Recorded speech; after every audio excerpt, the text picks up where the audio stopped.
1 is negative 1, negative I is the answer. I to the 7 is negative I.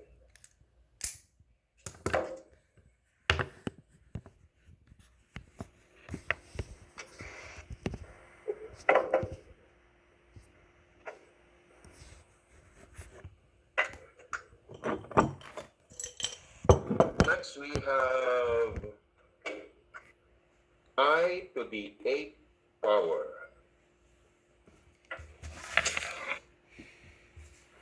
Now, I to the 8th power, we know that I square quantity to the 4th is equal to I to the 8th power. 2 times 4 is 8 plus. What is I square? Negative 1. So, therefore, negative 1 to the 4th power. What is negative 1 to the 4th power? Negative 1 times negative 1 times negative 1 times negative 1 is positive 1. So I to the 8th power is positive 1.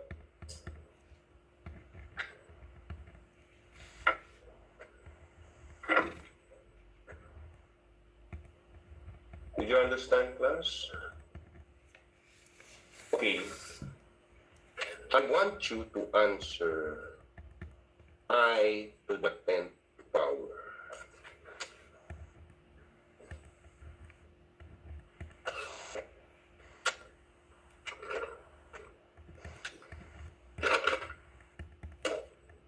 What is I to the 10th power?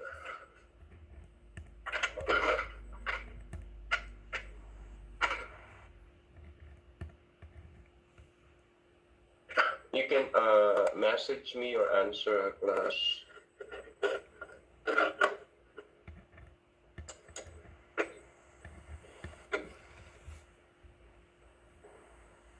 I get domain error.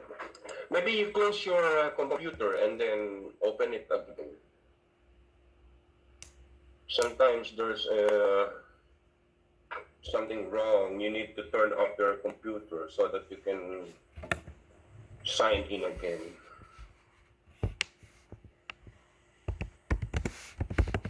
You can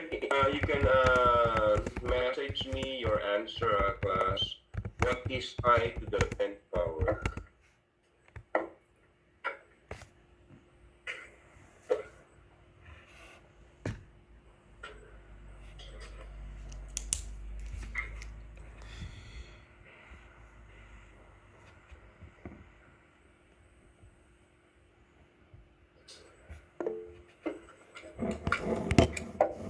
What is your answer, class?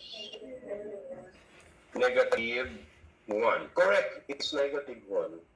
You can choose as this one, I square, I square, I square. 5, 1, 2, 3, 4, 5. Okay. So 2, 4, 6, 8, 10. Or it's too many.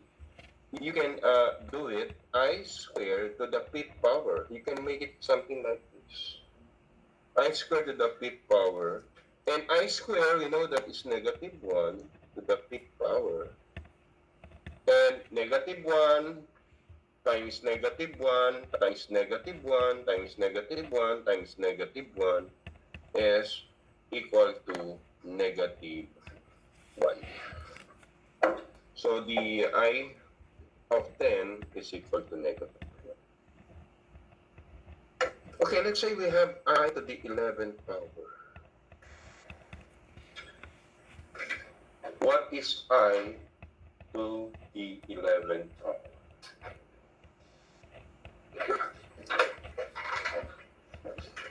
What is I to the 11th power?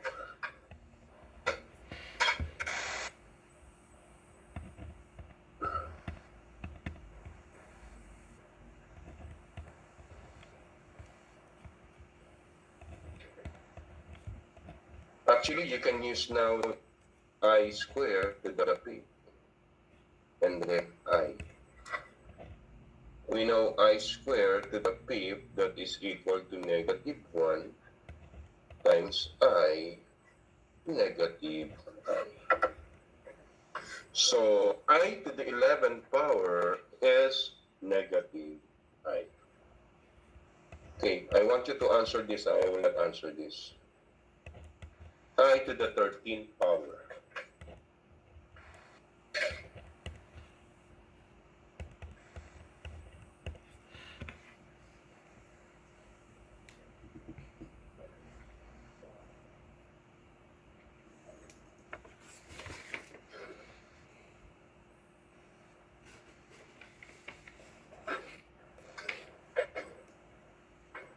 Not really.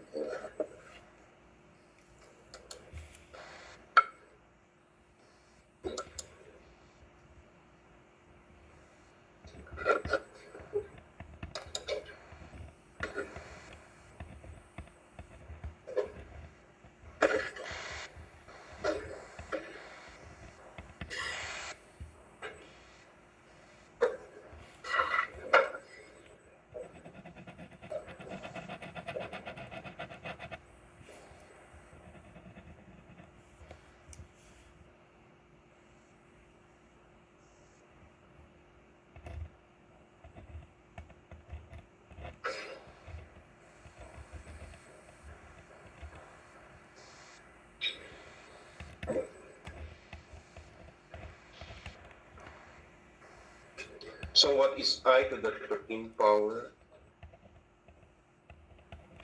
What's your answer?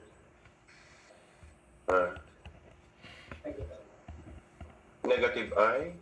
How about the others? Huh? I.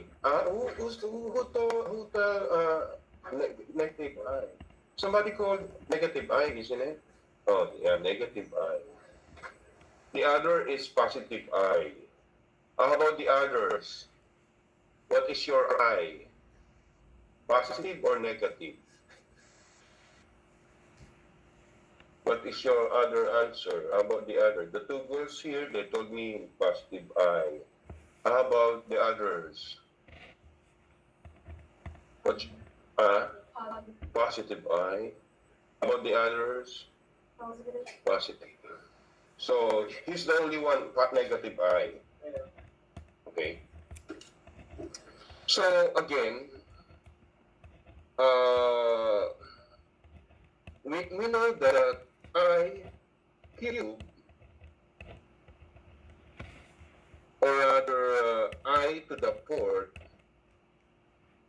I to the fourth, that is 12 times I. And then I to the fourth, that is 1 cube times I. And then 1 times 1 times 1 times 1, that is 1 times I. So the answer is I. Remember class, you're always using 4 and 2. Always 4 and 2.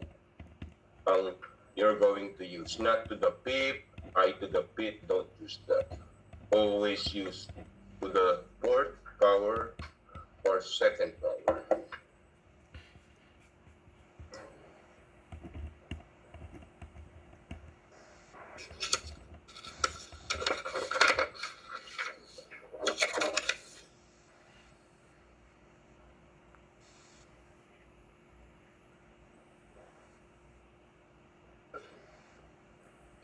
Okay, next, I to the 14th power.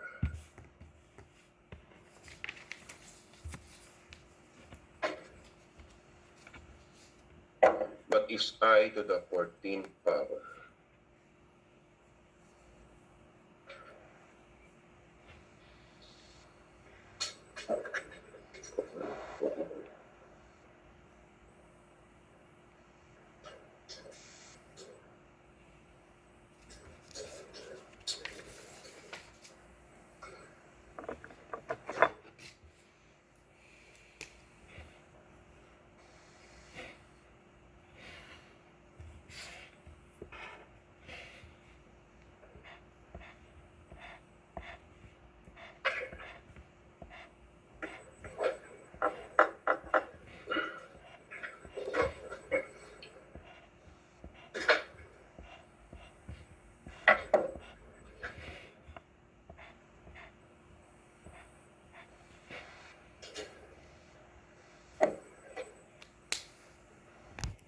So what is I to the 14 power?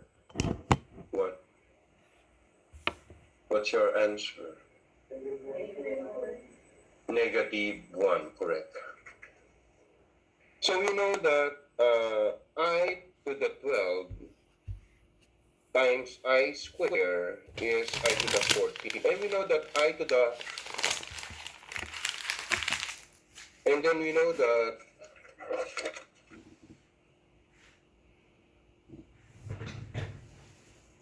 okay, we know that I to the 12 or I to the 4th,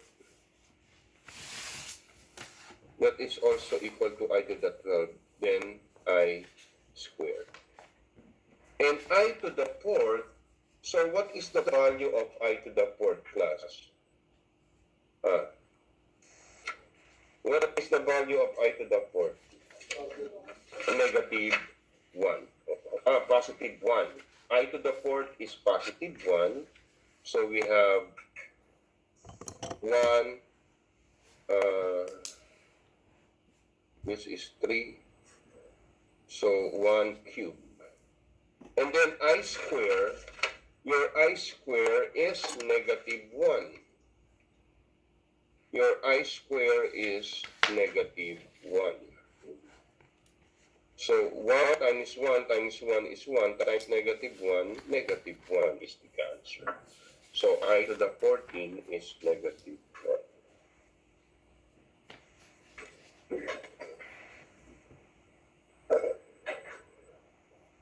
Okay, next I to the 16. What is I to the 16?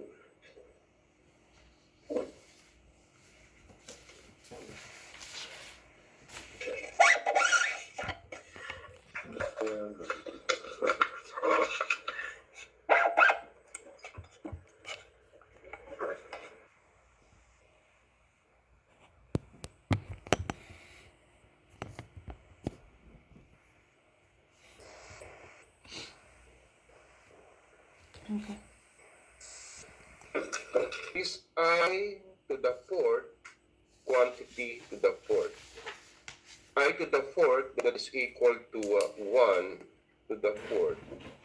So the answer is I. Next, I to the 17.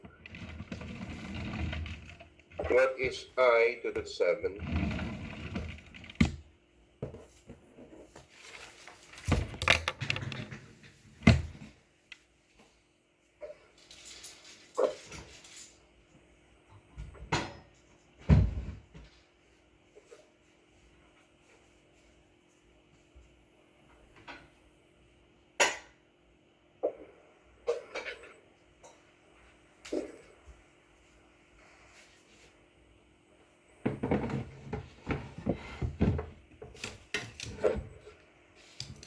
What is the answer? Positive I, correct. So we have I to the 4th, and then quantity to the 4th, and then I. And this one is I to the 4th, that is 1 to the 4th times I. And 1 to the 4th is 1 also times I. So positive I.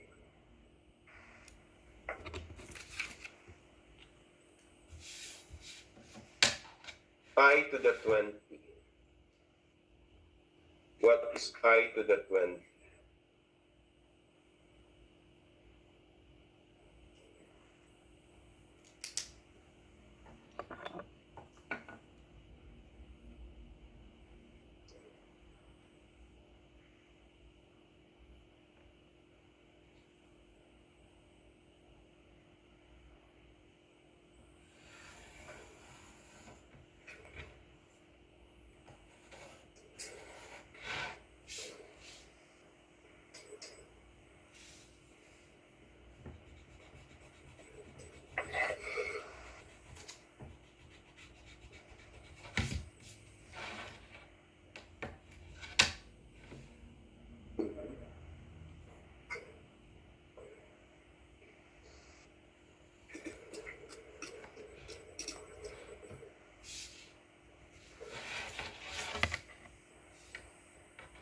what is the value of I to the 20? Positive 1, correct. Yeah. This is I to the 4th times to the raised to the 5th power. 4 times 5 is 20. And we know that I to the 4th is 1. So 1 times 1 times 1 times 1 times 1 is 1. So the answer is 1. Next is I to the 62 power. 60 times I square. Because when you divide 62 to 4, it will give you 15 point something. So I to the 4th is 15. 4 times 5 is 60. I square. And I to the 4th is 1. And then I square. What is the value of I square, class? Negative 1. So 1 times negative 1, the answer is negative. Okay? That's the answer. Okay, I to the 201. What is the value of I to 201?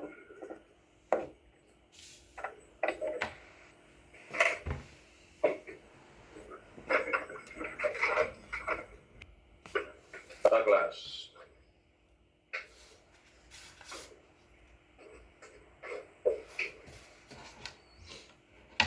What? Go ahead.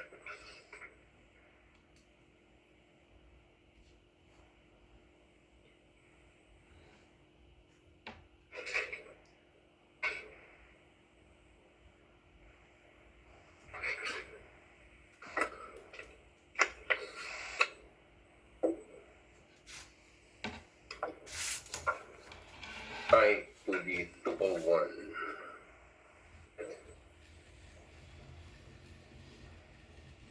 Is it positive I? Yes, it is a positive I. How? We know that I to the 200 times I is 201.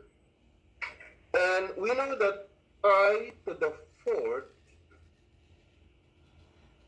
4 multiplied by what? To make it 200. What is the value should be?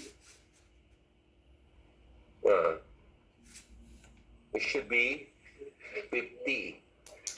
4 times 50 is 200 times I. And we know that I to the 4th is 1, isn't it? Right? To the 1,000, raised to the 1,000 is still 1 times I. So the answer is I. Okay? That because.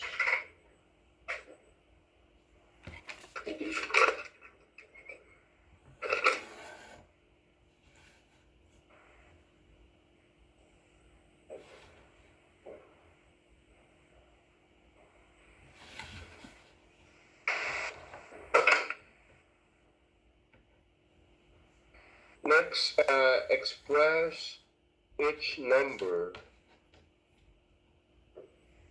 as a real number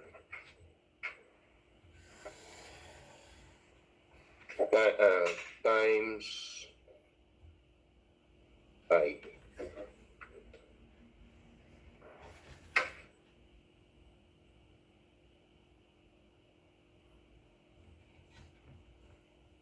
We go to real number first. What is square root of 25? 5. Very good. The square root of 75.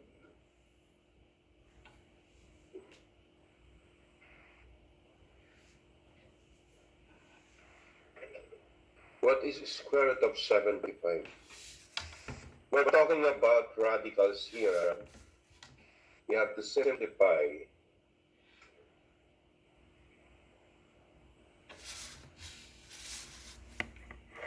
We know that this is 25 times 3. And we have 25, that is 5 squared times 3. This is a perfect square, so 5 square root of 3 is the answer. Any question, class?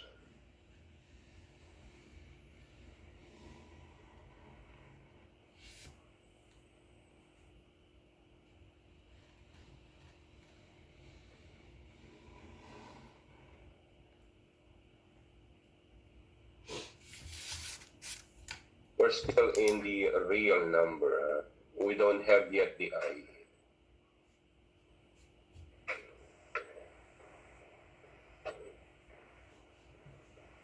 Let's say the square root of 27. What is the answer for that?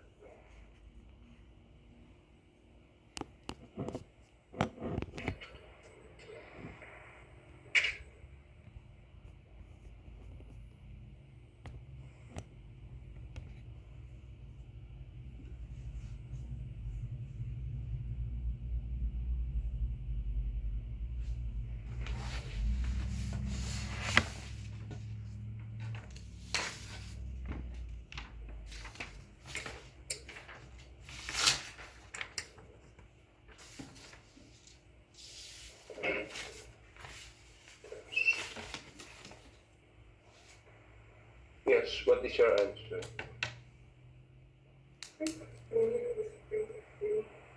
3 square root of 3? Yes, correct. 3 square root of 3. Who got that? Class?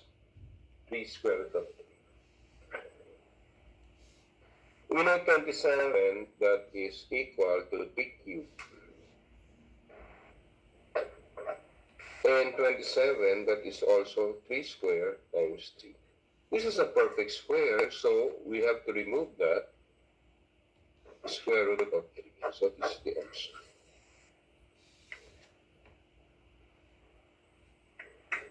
Okay.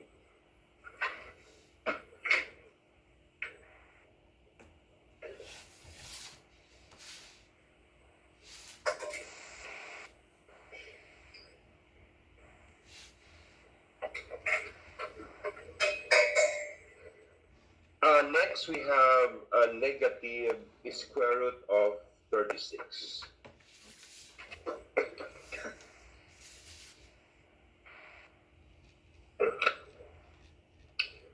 What is the square root of negative 36? That is now the imaginary number. Of course, there will be I for that.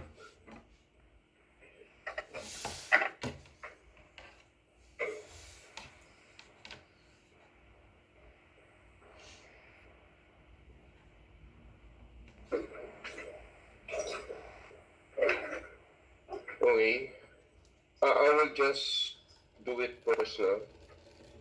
This is also equal to square root of is 36 times negative 1.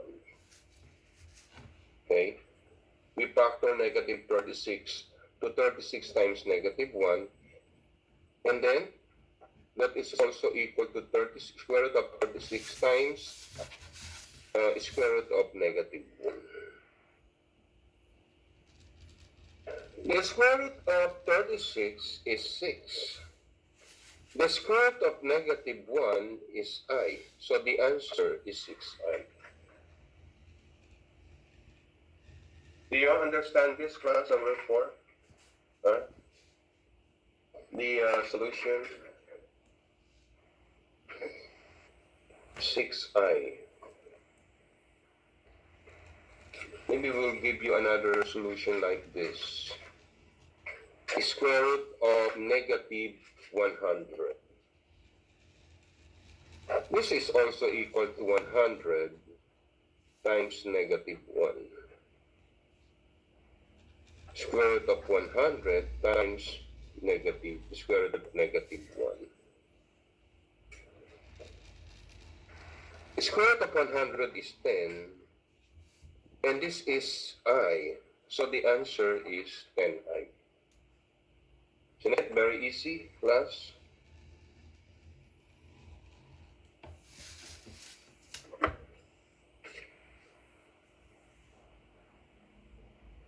Next, we have square root of negative 18. So what is the answer?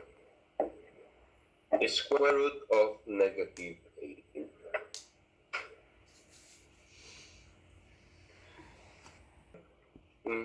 Any other answer? How about the virtual? What is your answer? Huh? Uh-huh. Some kind of, that's correct. How about the other code?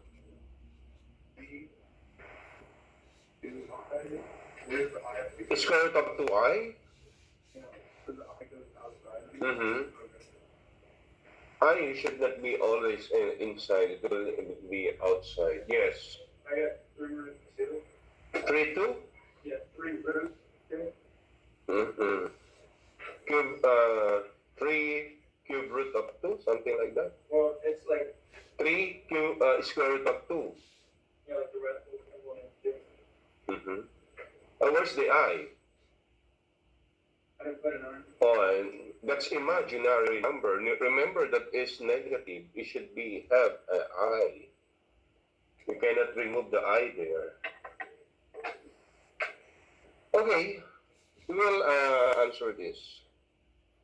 We have 18 times negative 1.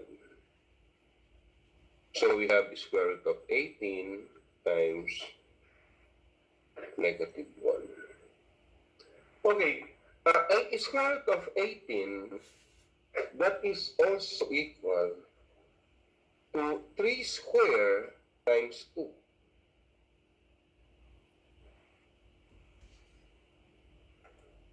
And then square root of negative 1, that is I. So this is a perfect square. 3 square, that is equal to 9. 9 times 2, that is 18. So this is 3I square root of 2. Is the answer. Any question, class? Wrong, yeah. Why?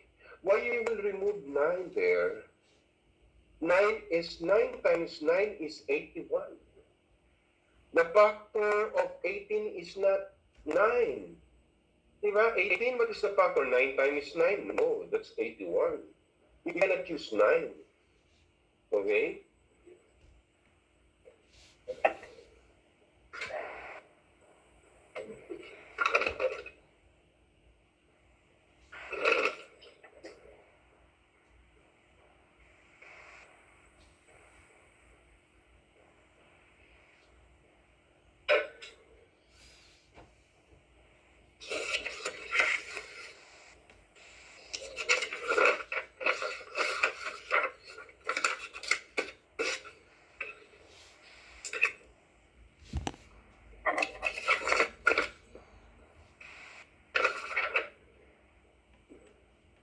Number 7 na. Number 7 is negative, square root of negative 20. Okay. The square root of negative 20. Remember negative there. There will be imaginary answer there. Always there will be an I. Yes, what is your answer? Square root of 5 2I. times square root of 5. Yes. Very good.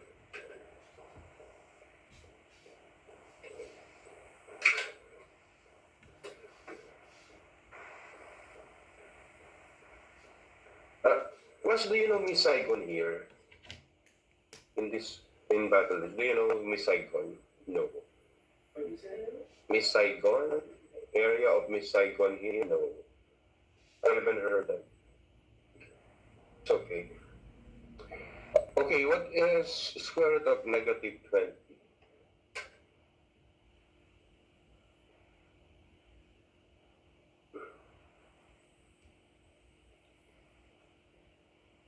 Do you watch Jeopardy? Do you watch that? The show Jeopardy. The one who were dead already, who died, the host. Yes, Jeopardy. Yeah. Just, but it seems like we are now in a Jeopardy. Okay, square root of negative 20. Remember, there will be an I for this.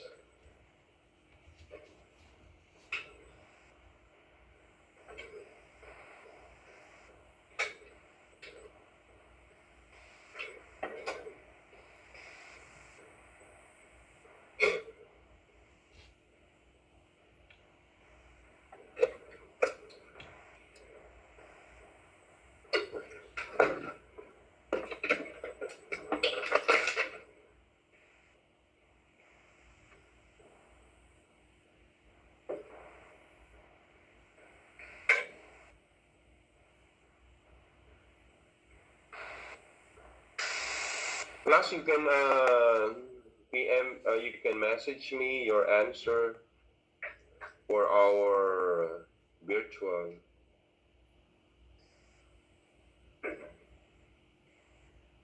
So, any other answer, class? Any other answer? Yes, that's your answer too. How about you?